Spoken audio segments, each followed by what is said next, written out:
The Siege of Shadows, the epic fall of Baghdad to the Mongols in 1258.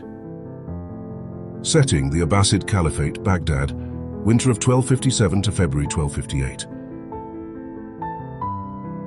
They called Baghdad the City of Peace, a city where the Tigris River shimmered like a vein of quicksilver, where poets debated under jasmine trees, where the House of Wisdom held the knowledge of 1,000 worlds. But peace is not eternal, especially not when the storm on the horizon rides with hooves of hell. In the cold of 1257, while scholars argued over Aristotle, while merchants counted silver dinars and astronomers tracked stars from ivory towers, a man named Hulagu Khan began marching westward. And he was not coming for knowledge. He was coming for judgment. Caliph al-Mustasim, the 37th and final Abbasid Caliph, ruled from the seat once commanded by Harun al-Rashid in a palace veiled in silk and ceremony. But times had changed. The Mongol Empire, an unstoppable wildfire stretching from China to Eastern Europe, was now under the partial control of Hulagu, grandson of Genghis Khan, tasked by his brother, the great Khan Monka, to subjugate all remaining Islamic strongholds. The Caliph had heard whispers, reports from Khorasan, the ruins of Nishapur, the death scream of the Ismaili assassins at Alamut, but he dismissed them. "Baghdad has stood for centuries," he said to his viziers. "Let the winds blow, this city does not bend." But the winds weren't blowing. They were galloping, and they were already past the horizon. Hulagu Khan was no ordinary Mongol warlord. He marched with 150,000 soldiers, Chinese siege engineers, Persian strategists, Korean archers, and a clear message: submit or vanish. When his messengers arrived at Baghdad's gates in late 1257, they offered terms. Surrender, become a vassal, and the city would be spared. Caliph al-Mustasim, urged on by his arrogant and inept vizier Ibn al-Alqami, refused. Why? Because Baghdad had never fallen. Not to crusaders, not to Turks, certainly not to steppe-born savages. But Hulagu was not insulted. He was amused. He turned to his generals and said, "Let the rivers run red." And so began one of the darkest chapters in human history. In January of 1258, Hulagu encircled Baghdad like a python tightening around a swan.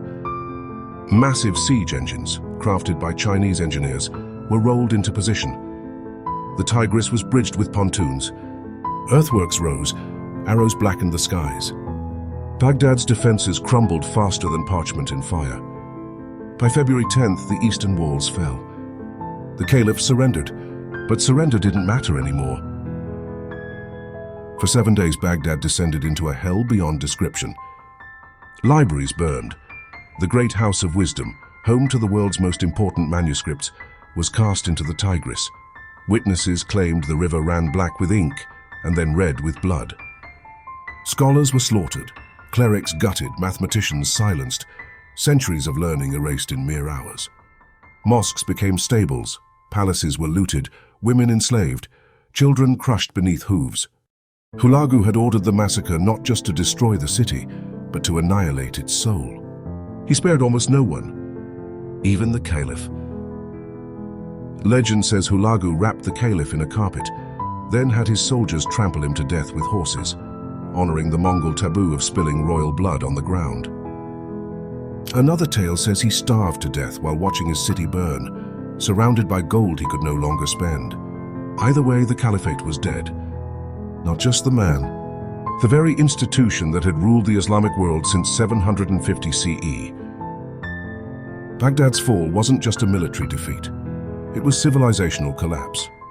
Once called the jewel of the world, it became a ghost city, its gardens reduced to ash, its books drowned, its people scattered. In Europe, news of the fall echoed like thunder. In Cairo and Damascus, scholars wept. Even rival Muslim powers trembled. If Baghdad could fall, who was safe? And yet, from the wreckage rose something darker. A warning carved in silence, a reminder etched in bone. The Mongols didn't hold Baghdad for long. By 1260, Hulagu's momentum was halted at Ain Jalut by the Mamluks. But the damage was done. The fall of Baghdad in 1258 marked the end of the Islamic Golden Age. Science slowed, Philosophy faded. The Muslim world splintered into defensive postures and broken dynasties. It would take centuries to recover, if it ever truly did. Today, Baghdad lives again. A city reborn, modern and scarred, caught between memory and movement.